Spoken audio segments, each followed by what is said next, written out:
Hello students, our last topic of 5.1 is difference between formal and informal organization. आपने meaning अच्छे से जान लिया है फॉर्मल एंड इनफॉर्मल का। सबसे पहले समझते हैं डिफरेंसेस। एक बात का ध्यान रखिएगा, जब भी हम डिफरेंसेस की बात करते हैं, मैंने आपको स्टार्टिंग में भी बताया था फर्स्ट सेकेंड यूनिट में कि आपको बेसिस का बहुत ध्यान रखना है और आपके बोर्ड एग्जाम में 1 मार्क क्वेश्चन में बेसिस के पॉइंट ऑफ व्यू से भी आपसे डिफरेंसेस पूछे जा सकते हैं। सबसे पहला बेस बनता है आपका मीनिंग का। फॉर्मल ऑर्गेनाइजेशन की बात करते हैं, फॉर्मल जो कि आपके मैनेजमेंट के थ्रू बना है, आपके पास कोई भी उसमें नेचुरल ग्रुपिंग्स नहीं रही हैं। मीनिंग मैंने आपको बताया है अच्छे से कि आपके पास it refers to that form of organisation in which authority and relationship are clearly defined.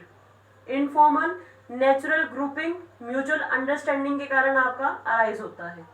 Next, origin, शुरुआत कहाँ से हुई है आपकी फॉर्मल और इनफॉर्मल ऑर्गेनाइजेशन की, वो अगर हम बात करें, देखिए फॉर्मल ऑर्गेनाइजेशन सारी चीजें मैनेजमेंट ने मैनेजर्स ने प्लान करी है, तो इसका ओरिजिन आपके पास कहाँ से हुआ है? जो भी आपके फॉर्मल रूल्स फॉर्मल पॉलिसीज हैं आपकी कंपनी की, आपके ऑर्गेनाइजेशन की, उसकी वजह से आपका फॉर्मल ऑर्गेनाइजेशन जो है वो आपके पास अराइज हुआ है। इनफॉर्मल की जब हम बात करते हैं तो आप लोगों की म्यूचुअल अंडरस्टैंडिंग के चलते जो भी आपके सोशल रिलेशनशिप रहे हैं अमंग द एम्प्लॉयज, उसके चलते आपका इनफॉर्मल ऑर्गेनाइजेशन आपका पिक्चर में आया था।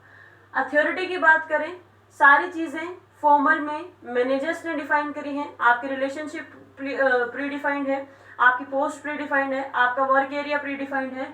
तो यहाँ पे जितनी भी अथॉरिटी होती है वो पोस्ट के कारण आती है। हायर द पोस्ट उतनी ज्यादा अथॉरिटी रहेगी और आपके पास जितनी लो लेवल की पोस्ट रहेगी उतनी ही कम अथॉरिटी रहती है। इनफॉर्मल ऑर्गेनाइजेशन, यहाँ पे इंडिविजुअल वर्च्यूज के कारण आपके पास आपकी अथॉरिटी आती है। जैसे आप किसी को जितना दिल से रिस्पेक्ट दोगे उतना उसके पास पावर्स है, आप ही तो उसको इंडिविजुअल वर्च्यूज के कारण पावर्स दे रहे हो। एक ऐसा इंसान जो हर वक्त गलतियां ही करता हो, उसके इंडिविजुअल वर्च्यूज कुछ नहीं रहेंगे। अगर सपोज कीजिए मैं हूँ और आप सब हमारे सारे ग्रुप में बैठे हैं और हमारे ग्रुप में मिस्टर एक्स जो है वो एज वाइज भी बहुत अच्छे हैं, उनको बोलने का तरीका है, उनको चीजें संभालने आती है, तो हम सभी नेचुरली उनको रिस्पेक्ट देना स्टार्ट कर देंगे और सारे की डिसीजंस उनसे पूछे बिना करेंगे ही नहीं। तो अल्टीमेटली रिजल्ट क्या होगा कि उनके इंडिविजुअल वर्च्यूज ने ही उनको हायर अथॉरिटी अपने आप ही दिलवा दी है, वो नेचुरली अपने आप आई है बिकॉज उनके इंडिविजुअल पर्सनैलिटी के चलते।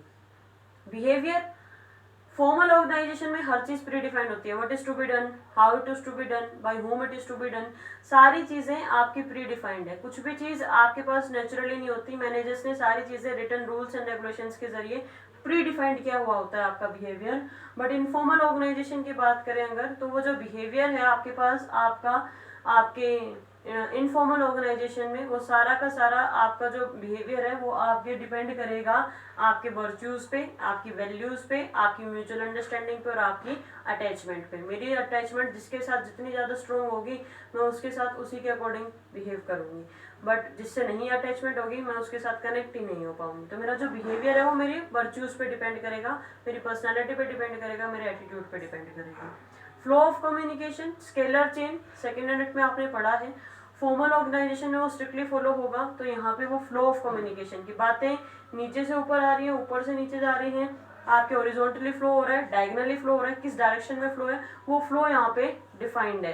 बट इनफॉर्मल में हम रैंडमली किसी से भी कभी भी बात कर सकते हैं। कि अगर मैं बात करूं, मैंने आपको एक चार्ट बना करके समझाया था कल वाली वीडियोस में कि सबसे ऊपर आपके पास अगर आपके सीईओ हैं और नीचे डिफरेंट डिपार्टमेंटल मैनेजर्स हैं और उस डिपार्टमेंटल मैनेजर्स में भी एक सब हेड है, तो वो सब हेड डायरेक्टली सीईओ से कनेक्ट कर सकता है। कब? इनफॉर्मल के केस में। बट फॉर्मल के केस में पहले वो अपना जो सब हेड है वो अपने कंसर्न डिपार्टमेंट को कंसल्ट करेगा, फिर उसके बाद वो ऊपर जाएगा और फिर कहीं सीईओ तक बात जाएगी, तो वो प्रोटोकॉल उसको फॉलो करना है। यहाँ पे कोई भी प्रोटोकॉल नहीं होता है। नेचर की बात करें, फॉर्मल ऑर्गेनाइजेशन में आपके पास नेचर स्टेबल है, र्यूमर्स के चांसेस कम होते हैं आपके फॉर्मल ऑर्गेनाइजेशन में, इसलिए आपका फॉर्मल ऑर्गेनाइजेशन जो है वो स्टेबल बना रहता है। बट इनफॉर्मल में र्यूमर्स के चांसेस हैं, आप इमोशनल तरीके से काम करते हो और इमोशनल फ्रंट पे आने के बाद जो चीजें हैं वो इतनी स्टेबल नहीं होती है, वो टेम्पररी हो जाती है। आज प्यार है तो आज बातचीत हो रही है, दुश्मनी हो जाएगी तो आप उससे कट ऑफ कर लोगे, वही आपका जो बेस्ट फ्रेंड था या वही जो आपका ग्रुप था कल आप उसी ग्रुप के जस्ट अगेंस्ट खड़े हो। तो वो चीजें क्या है, आपका जो नेचर होता है यहाँ पे वो टेम्पररी और अनस्टेबल हो जाता है। सॉरी, लीडरशिप की बात करें, यहाँ पे सारी चीज़ें पोस्ट से डिफाइंड है, तो जितनी ऊंची पोस्ट हमें उसको लीडर मानना पड़ेगा और उसी के इंस्ट्रक्शंस फॉलो करने पड़ेंगे। CEO is the owner of the company, तो हम सीईओ के इंस्ट्रक्शंस फॉलो करेंगे, जैसे भी बोर्ड ऑफ डायरेक्टर्स के साथ उसने मीटिंग्स में चीज़ें डिफाइन की हैं हम उसी प्रोटोकॉल को फॉलो करेंगे। बट इनफॉर्मल में आपके पास जो आपका लीडरशिप है वो हम इलेक्ट करते हैं कि हाँ यार तू हमारे ग्रुप का लीडर है, तू चीज़ें डिसाइड करना और हम तेरे को फॉलो करेंगे। जैसे आपके पास आपने मूवीज़ वगैरह में भी देखा होगा, ट्रेड यूनियन बन जाता है और ट्रेड यूनियन अपना एक लीडर चूज कर लेते हैं कि आप हमारे राइट्स के लिए लड़ोगे, आप जैसे कहोगे हम उसी के अकॉर्डिंग स्ट्राइक्स लॉकआउट्स करेंगे। तो इनफॉर्मल में लीडर इलेक्ट किया जाता है और फॉर्मल में पोस्ट के कारण आपका लीडर आता है। तो ये थे हमारे differences formal and informal organization में। विद दिस हमारा 5.1 कंप्लीट हुआ। नेक्स्ट वीडियोस में we will start with our 5.2, जिसमें हम आपके पास ऑर्गेनाइजेशनल स्ट्रक्चर समझेंगे और वो बहुत ही इंपॉर्टेंट है आपके board exam point of view से। So for today that's all, thank you.